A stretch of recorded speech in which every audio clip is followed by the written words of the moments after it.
Amin. Puji Tuhan, boleh tepuk tangan yang kasih yang luar biasa buat Yesus. Silakan duduk. Bapak Ibu saudara yang terkasih dalam Tuhan Yesus. Selamat sore, shalom. Sekali lagi shalom. Puji Tuhan, apa kabarnya? Tuhan Yesus baik. Boleh saya lihat tangan-tangan yang percaya Tuhan baik buat kita. Dia memperlakukan kita dengan baik. Sekali lagi mana tangannya, boleh lambaikan tinggi tangannya. Tepuk tangan sekali lagi yang dahsyat buat Yesus. Haleluya. Tengok dulu kanan kirinya, bilang Tuhan akan perlakukan kita dengan baik. Amin. Dia berbuat baik kepada kita. Puji Tuhan. Dia langsung masuk firman Tuhan. Minggu lalu saya sudah sampaikan, yang kita akan bahas adalah ketika di depan kita ada masalah, ketika di depan kita ada urusan belum selesai, ketika di depan kita ada kebutuhan. Menurut kita, menurut saudara dan saya, apa yang jadi pikirannya Tuhan tentang kebutuhan kita, tentang apa yang kita hadapi, apa yang ada di pikirannya Tuhan. Sebentar saya akan menjabarkan beberapa ayat, beberapa kisah di Alkitab yang membuat saudara dan saya mengerti bahwa tujuan khotbah di sore hari ini adalah Tuhan gak mau ada hal-hal yang masuk mungkin lewat berita, lewat media, lewat teman-teman sekitar kita berhubungan dengan apa yang kita hadapi. Mungkin harga naik, mungkin ekonomi yang gak stabil, yang kita dengar itu bisa menimbulkan takut, khawatir, cemas di hati kita. Tuhan mau itu tersingkir dari hidup kita, dan kita hidup dengan harapan, hidup dengan percaya. Karena kita memang ada di dunia, saudara dan saya ada di dunia, tapi ketika kita percaya Yesus, kita bukan dari dunia. Maksudnya kerajaan sorga jadi sumber kita. Kita tidak terikat dengan sistem-sistem yang ada di dunia, tapi sorga yang jadi resource, yang jadi sumber setiap kita. Ketika ada keperluan, kebutuhan, apa yang ada di pikirannya Tuhan tentang hal itu. Ketika ada orang belum makan, apa yang ada di pikiran Tuhan tentang orang yang belum makan? Apa yang Tuhan pikirkan? Ketika ada orang-orang, sekumpulan banyak orang datang dengar khotbah Yesus, di sore hari mereka mau pulang, lalu Yesus tahu mereka belum makan. Apa yang ada di pikiran Yesus tentang orang-orang yang belum makan? Yesus kasih perintah kepada murid-muridnya bahwa kasih mereka makan. Dan murid-murid bilang, apa yang ada pada kita sedikit, gak cukup untuk orang sebanyak ini. Karena yang belum makan 5.000 orang laki-laki, ditambah perempuan, ditambah anak-anak, ya sekitar 12-15.000 orang. Lalu Yesus bilang, kasih mereka makan. Apa yang ada padamu? Lalu mereka bilang, hanya 5 roti, 2 ikan. 5 roti, 2 ikan. Yesus ucap syukur, dan Alkitab bilang, semua dipecah-pecahkan. Lalu terjadi mujizat, semua orang dewasa, anak kecil, laki, perempuan makan sampai kenyang. Ini yang ada di pikirannya Tuhan. Ketika ada orang belum makan, Tuhan mau kasih makan dan makan sampai kenyang. Tuhan mau kasih kebutuhannya terpenuhi sampai full. Sampai kenyang itu sampai full. Bukan cuma sampai full, ada isinya, ada sisanya. Berapa sisanya? 12 bakul. Tuhan mau kasih penuh, bukan cuma penuh, tapi berlebih. Saya percaya sebentar saudara akan dengar banyak kisah untuk meyakinkan saudara. Saudara punya pijakan. Kalau saudara bilang ada alasan untuk saya khawatir, ada alasan untuk saya takut, ada alasan untuk saya menjadi cemas, lihat keadaan, lihat tantangan yang saya hadapi, Tuhan sore ini undang saudara ke tempat ini untuk kasih saudara pijakan. Ada alasan untuk saudara percaya. Ketika ada kebutuhan, Tuhan akan penuhi kebutuhanmu sampai full, bahkan sampai berlebih. Amin. Sampai lebih. Amin. Dan rotinya namanya apa? Ingat? Rotinya dibawa anak kecil laki-laki. Namanya roti boy. Bukannya udah serius roti apa? Roti boy. Apa yang ada di pikiran Tuhan ketika bisnismu gak ada hasil? Nol. Ketika apa yang kau usahakan gak ada hasil? Nol. Yohanes 21 mencatat, murid-murid semalaman gawaikan. Dan pagi-pagi Yesus datang hampirin mereka. Ini Yesus yang sudah bangkit dari kematian. Di Lukas 5, jauh sebelum Yohanes 21, Yesus pernah lakukan hal yang sama kepada Petrus. Sekarang murid-murid jala ikan, semalaman gak dapat ikan. Ini Yesus yang sudah bangkit dari kematian dan jumpai mereka. Yang Yesus tanya, jalamu ada ikan? Mereka bilang, enggak ada ikan. Bisnisnya enggak ada Tuhan. Proyeknya enggak ada Tuhan. Enggak ada hasil Tuhan. Apa yang ada di pikiran Tuhan mengenai jala yang kosong itu. Apa yang ada di pikirannya Tuhan? Tuhan bilang, tebarkan jalanmu di sisi yang lain. Mereka menebarkan jalan di sisi yang lain. Yohanes 21 mencatat bahwa jalan mereka penuh dengan ikan-ikan besar. Jumlahnya 153 ekor. Ikan-ikan besar. Ini yang ada di pikirannya Tuhan. Ketika kayaknya bisnismu nggak ada hasil, usahamu nggak ada hasil, Tuhan mau penuhi jalanmu dengan ikan-ikan besar. Amin. Dan jumlahnya 153. Di zaman itu mereka mendengar 153, dalam bahasa yang mereka gunakan adalah Eni Elohim, yang artinya aku adalah Tuhan. Bahkan Tuhan mau buktikan, kalau dunia bilang gak mungkin dapat untung di hari-hari ini, kalau dunia bilang bisnis susah hari-hari ini, ketika engkau datang sama Tuhan, bisnismu dipenuhi ikan-ikan besar, dan Tuhan nyatakan bahwa Dia Tuhan yang berkuasa. Amin. Tapi Tuhan gak hanya penuhi jalan mereka.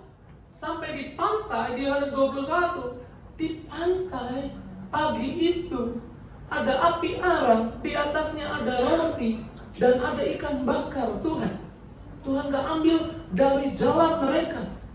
Tuhan mau kasih tahu, Tuhan mau penuhi jalan mereka, dan Tuhan mau kasih yang lebihnya. Tuhan kasih bonusnya. Makanya judul khotbah saya adalah full of excess. Mungkin ini kata baru yang saudara dengar, full of excess. Penuh berlebih. Sama-sama bilang penuh berlebih. Nah, saya percaya ini kerinduan Tuhan. Hari ini ketika engkau berpikir di depan ada yang sulit, di depan ada kebutuhan, tapi resource saya, sumber saya kurang.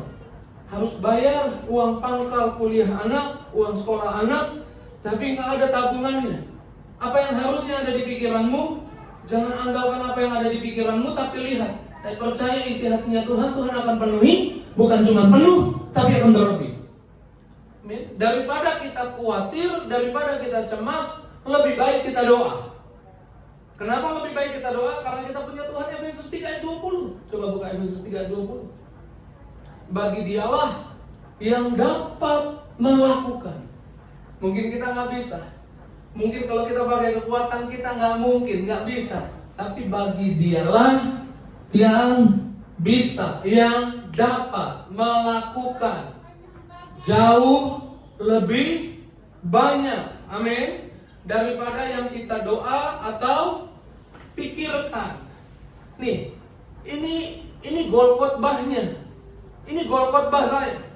Supaya saudara hari ini jangan sampai cemari pikiranmu dengan pendapat dunia. Dunia bilang kamu nggak mungkin bisa cukup aja udah bersyukur. Tapi kita punya cerita di Alkitab, punya janji di Alkitab bahwa kita mengenai kebutuhan, keperluan apa yang harus kita hadapi, kekuatannya, sumbernya, berkatnya, Tuhan akan penuhi dan akan berlebih. Amin. Daripada kita khawatir, lebih baik kita berharap dan percaya pada janji Tuhan. Ketika kita berdoa, Tuhan jawab doa jauh lebih banyak. Ini cuma pendiam belum makan. Saya kasih waktu deh, saudara boleh tutup matamu, angkat tanganmu, sejenak doa apa yang jadi kebutuhanmu, apa yang jadi keperluanmu. Daripada engkau khawatir, daripada engkau cemas, daripada engkau takut, lihat bisnis yang sedang kau hadapi, lihat mungkin masalah ada di depanmu, lihat kebutuhanmu, tapi lebih baik engkau doa, minta sama Tuhan. Tuhan, aku menyerahkan semua keperluan, kebutuhan anak-anakku, istri, keluarga, dan jemaat di tempat ini ke dalam tangan-Mu dalam nama Yesus. Amin. Sudah doa? Katakan amin. Mana tangan-tangan yang sudah doa? Tuhan akan jawab doa jauh lebih banyak. Amin. Saya ingat waktu Victoria usia 5 tahun mau masuk TK. Dan TK-nya TK Kristen. Seperti biasa kita kenal baik TK Kristen, biayanya Kristen, betul ya. Dan waktu itu saya melayani Tuhan, belum ada kerjaan, melayani Tuhan sebagai pemimpin pujian, bukan pendeta, melayani sebagai pemimpin pujian. Dan kemudian istri saya juga nggak ada kerjaan, belum kerja. Victoria kelas 5, umur 5 tahun mau masuk TK. Saya ingat betul, saya sama istri bilang kita mau masukin TK ini, tapi kalau dia tabungan nggak cukup, ya udah. Daripada kita khawatir takut, ya udah kita doa minta sama Tuhan. Saya doa minta uang pangkal masuk TK. Lalu singkat cerita, Di hari-hari itu saya dikirim memimpin ujian ke Bandung, TBWS Bandung. Di TBWS Bandung saya ketemu teman sahabat saya waktu SMA yang udah kerja di salah satu bank. Kemudian dia tanya sama saya, "Lo punya bisnis apa?" "Lagi nggak bisnis." "Terus ngapain?" "Ya pelayanan, melayani Tuhan." "Nggak kerja." "Kalau Tuhan suruh kerja dan dapat kerjaan, saya akan kerja dan melayani Tuhan. Tapi hari ini melayani Tuhan." "Istri ngapain?" "Ya istri nggak ngapa-ngapain juga, belum kerja." "Belum." "Terus ngapain?" "Ya dia lagi iseng tuh, dia join sama salah satu, jadi member sebuah produk." "Produk apa?" Disebut sama saya produknya. Saya nggak sebut, mohon maaf karena nanti disebutnya disangka endorse. Nah, tapi kalau ada yang endorse diserungi saya. Singkat cerita, lalu saya cerita, ya dia senang aja, dia tawarin mamanya beli dari 100.000 dia dapat 15 atau 17.000 gitu. "Oh ada fee-nya?" "Iya ya." Singkat cerita teman saya bilang, "Ya udah kasih nomor telepon ini." Nama istri saya kan Tiwi, dia kenal juga sama istri saya karena udah kenal lama. "Kasih nomor telepon si Tiwi deh." Singkat cerita, rupanya teman saya hubungi, dan teman saya di bagian tim kreatif pada waktu itu. Dia bikin sebuah produk tabungan, hadiahnya ambil dari istri saya. Dan ambilnya itu bukan cuma di satu cabang bank, tapi waktu itu buat seluruh Indonesia. Jadi istri saya cuma member biasa, tiba-tiba jadi jualan banyak banget sama ya distributor di daerah di tempat itu dibilang, "Ya udah kamu jadi sales saja." Lalu jadi sales, naik jadi manajer karena penjualannya banyak banget tiap bulan. Di atas orang-orang yang sales saat itu. Disekolahin sampai 5 sekolah untuk jualan gitu, belajar di sekolah yang gratis karena penjualannya banyak. Bahkan dia jadi ke China jalan-jalan, ke Korea, ke Israel. Waktu itu bisa ada jalan ke Australia juga untuk pasangan, tapi kan anak nggak bisa dibawa, biaya sendiri, ya udahlah nggak usah lah. Jadi dilepas untuk yang itu. Tapi yang saudara harus ketahui adalah, saya sama istri doa untuk uang pangkal Victoria masuk sekolah. Tapi Tuhan kasih bukan cuma untuk uang pangkalnya. Tuhan kasih uang pangkalnya bisa dibayar, untuk 1 tahun bisa dibayar, bahkan bisa renovasi rumah, bahkan bisa istri saya jalan-jalan ke luar negeri. Nah inilah Tuhan kita. Jadi jangan tergoda berpikir, lihat harga BBM naik lalu mulai kecut hatinya. Lihat harga naik mulai kecut hatinya. Karena saudara pikir pendapatanku kurang, aku nggak sanggup, bisnis nggak bisa jalan. Dengar baik, ini yang ada di pikirannya Tuhan. Tentang apa yang kamu perlu, tentang apa yang kamu butuh. Dia akan penuhi, bukan cuma penuhi, tapi dia akan kasih berlebih. Kita bukan dulu yang dahsyat, yang luar biasa. Nah itulah Tuhan saudara, itulah Tuhan kita. Tuhan Efesus 3 ayat 20. Tapi Pak saya nggak berdaya hari ini, saya nggak bisa. Kalau saudara ngomong nggak berdaya, nggak bisa, saya nggak punya apa-apa. Saya jadi teringat di perjanjian lama ada 2 janda. Janda itu kalau saudara Alkitab gambarkan janda gambaran orang nggak berdaya, nggak punya suami yang jadi protektor, nggak punya suami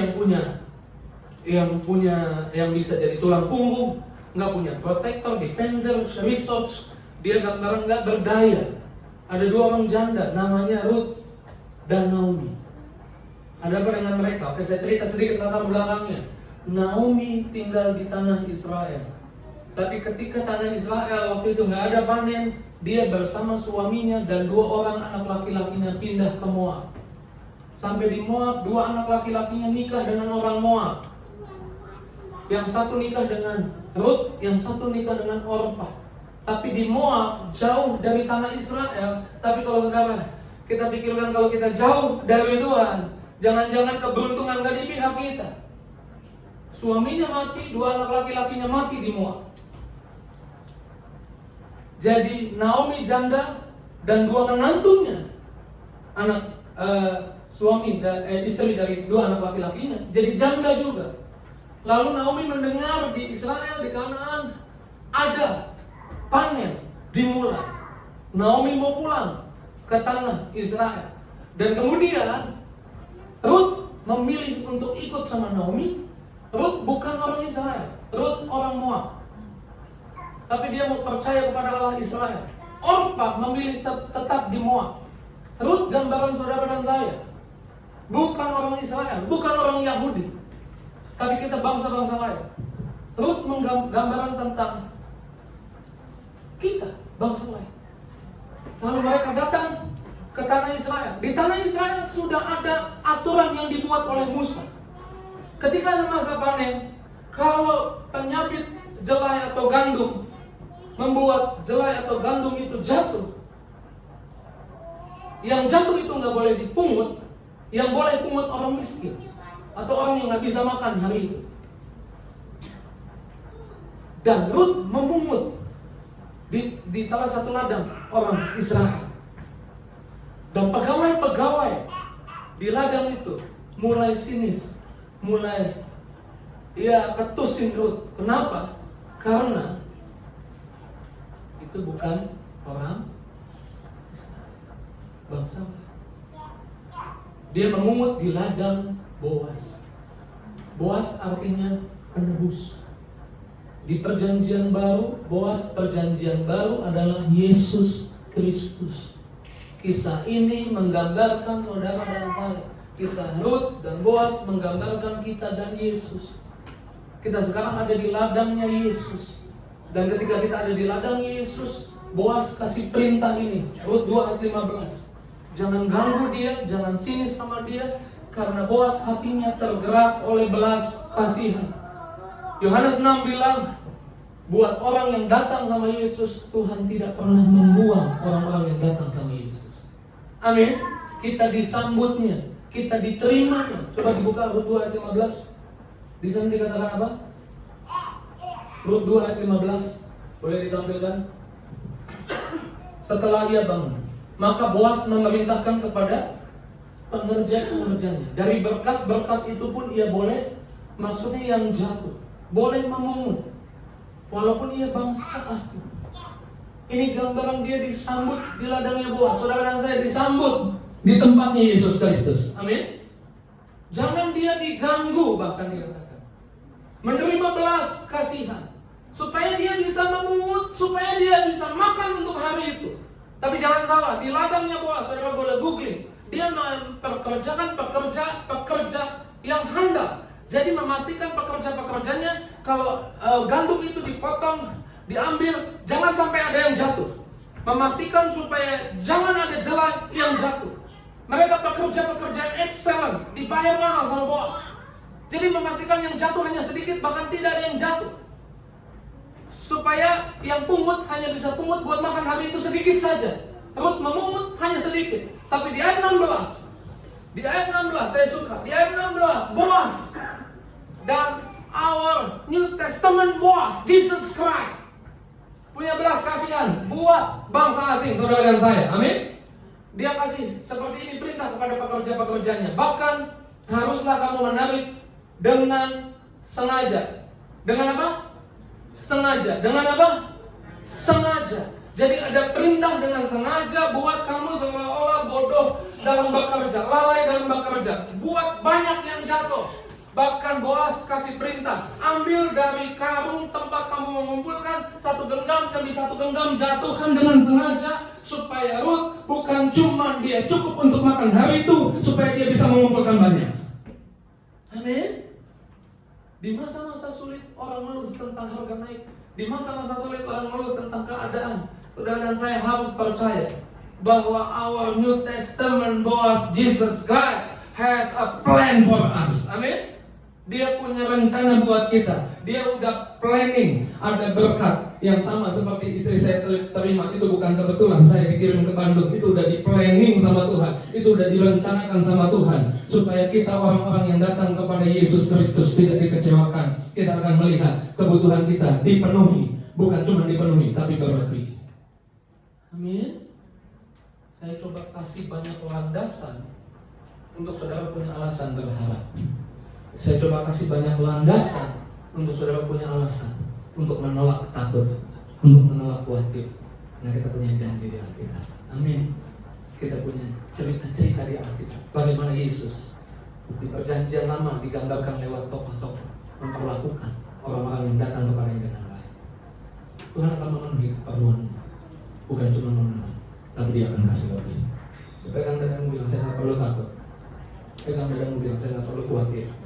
Nah, saya punya Boas perjanjian baru yang penuh dengan belas kasihan, Yesus Kristus, yang akan dengan sengaja buat rencana untuk saya bukan hanya bisa makan, bisa dipenuhi kebutuhan saya, tapi saya dapat lebih. Karena Yesus bilang, aku datang untuk memberi hidup dan hidup dalam segala kelimpahan. Yuk sorak-sorai tepuk tangan yang bersiap berhasil.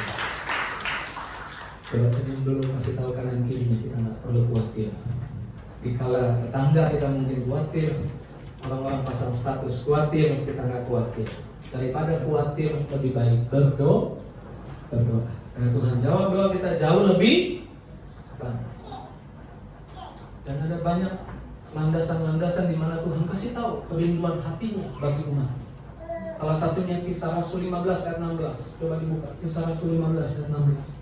Ini hatinya Tuhan buat saudara dan saya yang ke gereja, yang berharap sama Yesus. Ini hatinya Tuhan. Kisah 15 ayat 16. Kemudian aku akan membangun kembali. Aku akan kembali dan membangunkan kembali pondok Daud yang telah roboh, dan reruntuhannya ku bangun kembali dan akan kuteguhkan. Ini kerinduan hati Tuhan. Tuhan ingat pondok Daud.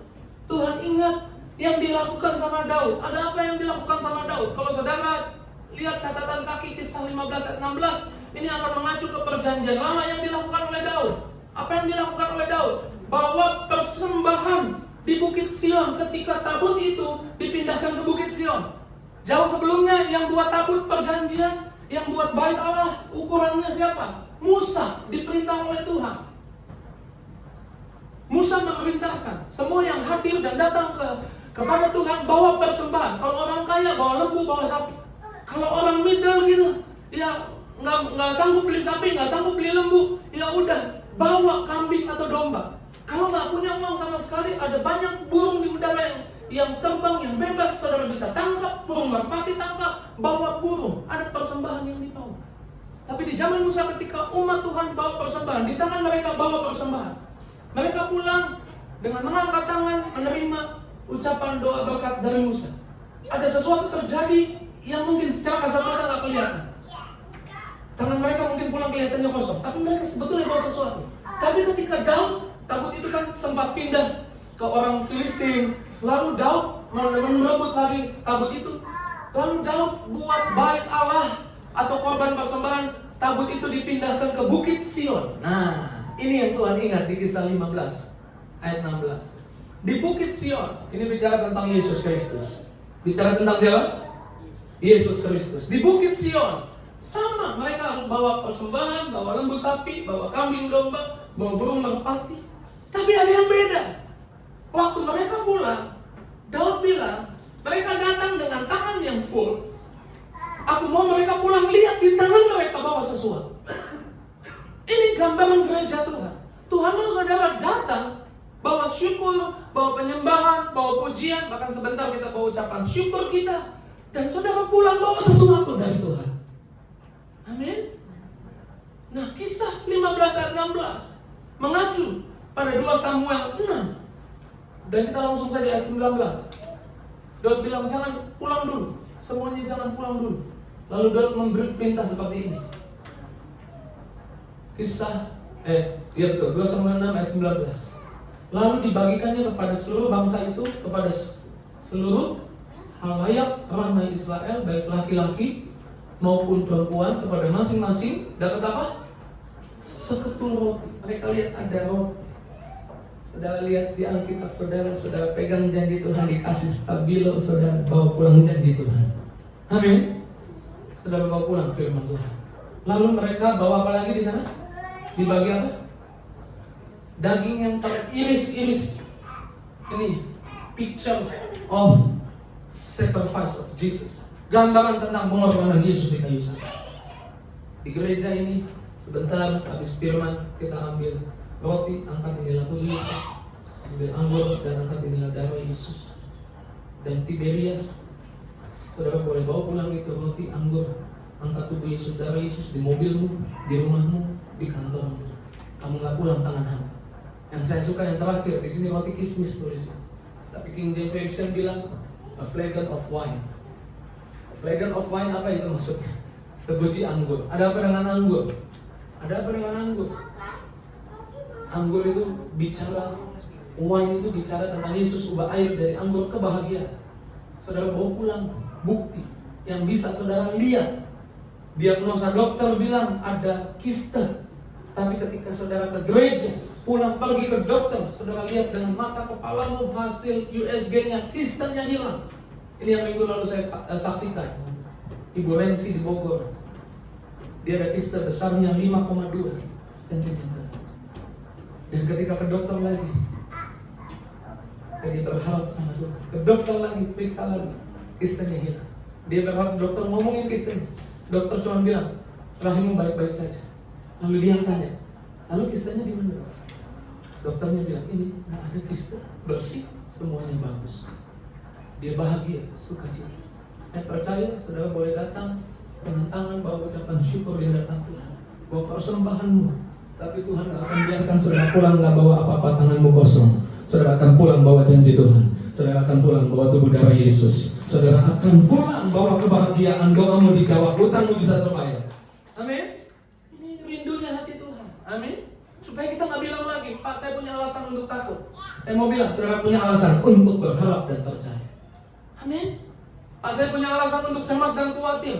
Saya mau bilang, saudara punya alasan untuk menyingkirkan, membuat sirna cemas dan khawatir. Karena Tuhan saudara akan penuhi kebutuhanmu, bukan dipenuhi saja, tapi berlebih. Saudara nangkap firman Tuhan dan diberkati, boleh lambaikan tinggi tangannya, boleh saya lihat dulu. Ya, tepuk tangan dulu yang dahsyat sekali buat Yesus. Pemain musik mungkin boleh siap-siap. Tuhan jawab doa kita lebih. Amin. Sama-sama bilang, daripada saya khawatir, lebih baik saya doa. Karena Tuhan jawab doa saya lebih baik. Di perjanjian lama ada seorang panglima hebat, orang Syria, panglima hebat, namanya Naaman. Namanya dikenal di seluruh Syria. Dia panglima yang hebat, tapi dia sakit kusta. Di rumahnya ada budak orang Ibrani yang dia dapat dalam peperangan, lalu dijadikan budak di Syria. Lalu budak ini bilang, di Ibrani, di Israel sana ada nabi yang kalau kamu doa kustamu pasti hilang. Lalu kemudian dia bilang, siapa namanya? Elisa. Pergilah ke sana, pasti sembuh. Lalu dia minta izin sama raja. Lalu dia bawa semua pengawalnya. Kalau hari ini kita lihat mungkin ada sirine, tiba-tiba ada rider banyak, mobil yang mendampingi banyak, itu Naaman. Naaman hebat banget pokoknya. Lalu dia jalan dari Syria ke Israel. Sampai di Israel, nanti kisah ini ada saudara baca lengkapnya di 2 Raja-Raja 5. Sampai di Israel dia berharap Elisa menjumpainya. Tapi Elisa diam di tempatnya, di pagar Naaman nunggu dengan seluruh pemegangannya, kebesarannya, pasukannya banyak. Lalu kemudian disuruhnya bujangnya, temuin Naaman, suruh pergi ke Sungai Yordan, celup dirinya 7 kali. Dia tersinggung dan dia marah. Dia bilang, apa-apa ini? Aku udah jalan jauh, aku ke Israel cuma untuk nyebur di sungai. Maksudnya apa ini? Lalu saya suka orang di sekitarnya, orang di dekat dia kasih nasihat. Penting saudara bergaul dengan siapa saudara bergaul, supaya waktu saudara panas hatinya, gak bisa ambil keputusan yang benar. Orang di dekatmu bisa kasih nasihat yang baik. Kalau orang di dekatmu ikut panas-panas juga, emang kurang ajar tuh. Elisa, udah kita pulang aja. Ya udah, aman, ceritanya gak akan ada di awal. Tapi orang dekatnya bilang begini, bos, kalau bos disuruh yang susah, bos akan lakukan gak supaya sembuh? Dia bilang akan lakukan. Ini bos gampang, tinggal jalan ke Sungai Yordan. Berarti dia jalan sekitar 40 km. Kayak sesi saya setelah ini ke Bogor sekitar 40 km gitu. Jalan lagi, kayak dia kerjakan dia jalan. Buka 2 Raja-Raja 5 ayat 14. Lalu ketemulah dia dengan Sungai Yordan, 2 Raja-Raja 5 ayat 14. Oke, kita baca dulu 2 Raja-Raja 5 ayat 14. Jangan lupa Naaman minta apa? Naaman minta kulitnya yang kustanya sembuh. Naaman minta apa sekali lagi? Kustanya sembuh. Maka turunlah dia membenamkan dirinya 7 kali dalam Sungai Yordan dengan pantaran api air. Lalu apa? Apa yang dia minta dipenuhi sama Tuhan. Amin. Apa yang dia minta dipenuhi sama Tuhan. Amin. Apa yang dia minta dijawab sama Tuhan. Tapi bukan cuma dijawab, Tuhan jawab lebih. Alkitab bilang seperti ini, tubuhnya seperti seorang anak. Dalam teks lain dibilang seperti seorang bayi. Dalam teks lain dibilang kulitnya yang tadinya sakit kusta jadi seperti orang yang pergi ke dokter kecantikan, perawatan 3 bulan, kinclong banget. Dan saya dia keluar dari sungai itu, dia menangis, dia tertawa, dia menangis, dia tertawa, dia nggak sabar untuk tunjukin dirinya sama istrinya, sama anak-anaknya. Aku udah sembuh loh, aku udah sembuh. Tapi dia kembali dulu kepada Elisa. Ayat 15, dia kembali kepada Elisa. Dia bilang, aku udah sembuh. Lalu dia bilang begini, kemudian kembalilah dia dengan seluruh pasukannya kepada abdi Allah itu. Setelah sampai, tampillah ia ke depan Elisa dan berkata, sekarang, dibaca yang keras, 2-3. Sekarang aku tahu bahwa di seluruh bumi tidak ada Allah kecuali di Israel. Karena itu terimalah kiranya suatu pemberian hambamu ini. Kalau sudah baca ayat 16, Elisa bilang, enggak usah bawa apa-apa. Aku nggak akan terima apa-apa. Pokoknya aku nggak mau terima apa-apa. Elisa tetap menolak. Ayat 17, Naaman bilang begini, kalau gitu izinkanlah hambamu, berikanlah kepada hambamu ini tanah sebanyak muatan sepasang bagal, sebab hambamu ini tidak lagi akan mempersembahkan korban bakaran atau korban sembelihan kepada Allah lain kecuali kepada Tuhan. Ayat 18. Dan kiranya Tuhan mengampuni hambamu ini dalam perkara yang berikut. Apabila Tuanku masuk ke kuil Rimon, ke kuil dewa Rimon, aku sujud di sana, aku akan menjadi pengapitnya, sehingga aku harus ikut sujud menyembah dalam kuil dewa Rimon itu.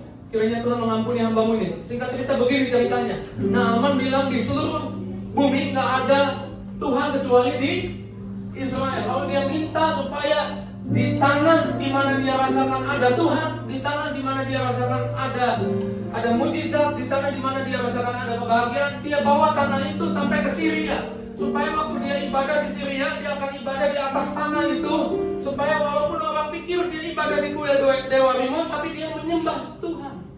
Ini gambarannya seperti ini. Kalau saudara pernah ke Israel, ada kan? Di botol-botol gitu dijual tanah Israel buat oleh-oleh. Dia kan yang pernah ke Israel, mana yang pernah ke Israel banget. Yang punya iman akan ke Israel. Dijual tanah Israel. Ya katanya di imigrasi biasanya disita lagi, diambil lagi. Itu dasar firman, kenapa yang jual tanah? Karena nggak ada Allah selain di Israel. Itu statementnya Naaman. Naaman bilang, aku mau bawa pulang tanah ini sampai di Syria, supaya walaupun aku di Syria, di kuil dewa Rimon, aku tahu ini tanah Israel di mana ada Tuhan. Saudara dikuatkan sore ini, saudara diteguhkan hatimu, saudara dihibur hari ini. Ada sukacita yang Tuhan kasih, saya boleh lihat tangan-tangannya. Dan Tuhan mau, bukan cuma di gereja ini. Tuhan mau orang harinya, sukacitanya dibawa sampai ke rumahmu, ke kantormu, ke tempat kerjamu, ke mobilmu, ke tengah-tengah keluargamu. Amin. Sama seperti itu. Naaman bukan cuma sembuh, kulitnya seperti kulit bayi. Bukan cuma itu, dia bawa tanah Israel ke sini. Tuhan penuhi apa yang dia minta. Bukan cuma dipenuhi, tapi berlebih. Pakai satu kisah lagi. 2 Raja 4. Seorang janda, lagi-lagi janda, gak berdaya, gak mampu, gak bisa, punya utang, ditagih, debt kolektornya udah tahan, 2 orang anak laki-lakinya. Kalau gak bisa bayar utang, ya udah jadi budak, anak laki-laki. Datanglah Elisa mengadukan hal itu, temanmu mati ninggalin utang. Kalau gak dibayar utangnya, anak-anakku jadi budaknya. Lalu Elisa tanya, di rumah ada apa? Dia bilang hanya buli-buli berisi minyak. Elisa bilang pinjam ayam sama tetangga, pinjam yang banyak. Sambil disiapkan 2 Raja 4 ayat 7. Pinjam yang banyak, isi penuh. Setelah ayat 6 deh, mulai ayat 6. Isi penuh, setelah diisi penuh, kalau semuanya udah penuh, report lagi. 2 Raja 4 ayat 6. Ketika bejana-bejana itu sudah penuh, berkatalah perempuan itu kepada anaknya, dekatkanlah kepadaku sebuah bejana lagi, tetapi jawabnya, tidak ada lagi ibu. Lalu berhentilah minyak itu mengalir. Udah penuh semua. Terus ayat 7, Janda ini datang lagi kepada abdi Allah dan berkata, apa yang aku harus perbuat? Ayat 7-nya. Boleh dibuka ayat 7-nya? Di sini ada hikmat, ada janji yang tersembunyi milik saudara dan saya yang datang hari ini. Ayat 7-nya boleh? Bisa ayat 7-nya. Kemudian pergilah perempuan itu memberitahukan kepada abdi Allah dan orang itu, maksudnya abdi Allah itu, Elisa berkata, pergi, jual minyaknya, bayar utangmu. Ini kabar baik yang punya utang. Tuhan mau saudara bebas utang. Oke, itu yang pertama. Tapi saya suka bagian kedua. Lebihnya dia minta apa? Utangnya dibayar. Tapi Tuhan kasih. Sama-sama bilang lebihnya. Lebihnya pakai untuk sisa hidupmu. Umur saya 42. Ini pengumuman banget umur 42. Umur saya 42, saya punya iman hidup sampai 120 tahun. Lebihnya berarti sisanya berapa tahun? 78 tahun. Lewat ayat ini, saya percaya 78 tahun ke depan. Saya nggak perlu khawatir, nggak perlu cemas, karena Tuhan udah jamin, Tuhan udah sediakan berkat untuk 78 tahun ke depan. Demikian juga hidupmu, di sisa umur hidupmu. Jangan khawatir, jangan cemas, jangan takut. Bahagia aja, sukacita aja. Karena untuk kebutuhanmu, karena engkau anak-anaknya, engkau akan dipenuhi. Bukan cuma dipenuhi, tapi dipenuhi berlebih. Dipenuhi berlebih. Sama-sama bilang saya percaya. Tunggu dulu, yang nggak percaya nggak boleh ikut ngomong. Saya akan coba angkat tangan dulu yang percaya. Sama-sama bilang di hari-hari ini Tuhan akan memenuhi semua keperluan saya sampai penuh, sampai berlebih. Karena daripada saya khawatir, saya minta dan saya doa, dan Tuhan jauh doa, jauh lebih baik. Yesus mendengar lebih dari yang ku doakan. Yesus menjawab lebih dari yang ku harapkan. Dengan caranya di waktu yang tepat, ku kan melihat Dia jadikan semua. Yesus mendengar lebih dari yang ku doakan. Yesus menjawab lebih dari yang ku harapkan. Dengan caranya di waktu yang tepat, Dia sampai bangkit berdiri, katakan aku melihat Dia jadikan semua.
Imanmu katakan Yesus menjawab lebih dari yang ku harapkan.